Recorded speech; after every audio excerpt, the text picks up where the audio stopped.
With it looking like the Israeli Secret Service, Mossad, can turn any communication device into a bomb, I expect the value of carrier pigeons to dramatically increase in the Middle East.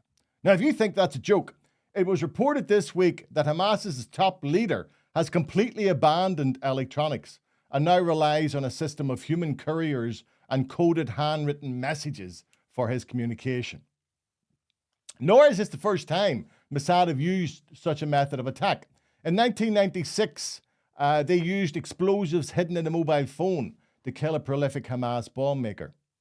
The standing of Mossad was at an all-time low, having failed to anticipate the Hamas attack on October the 7th last year. The grandiose scope of their pager walkie-talkie operation, which resulted in Hezbollah suffering dozens of fatalities and over 3,000 injuries, will no doubt have re-established confidence in their abilities to reach out and attack their enemies wherever and whenever.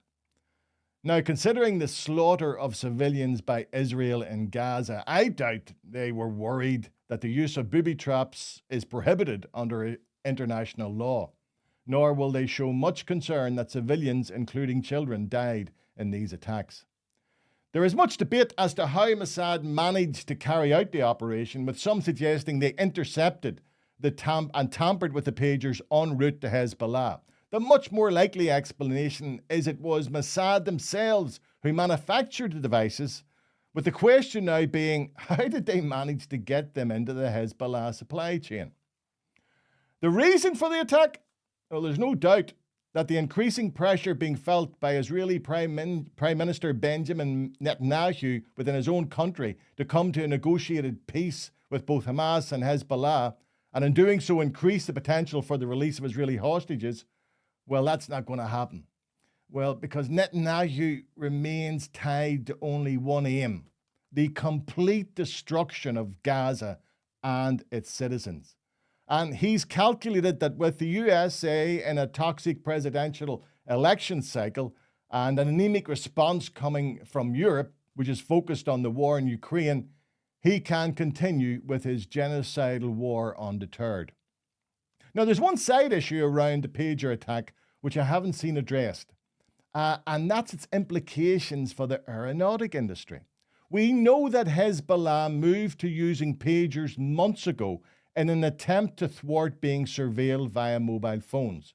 It is therefore certain that some of their number would have travelled with them pagers on planes during that time, yet the explosives secreted within them wasn't detected by airport security.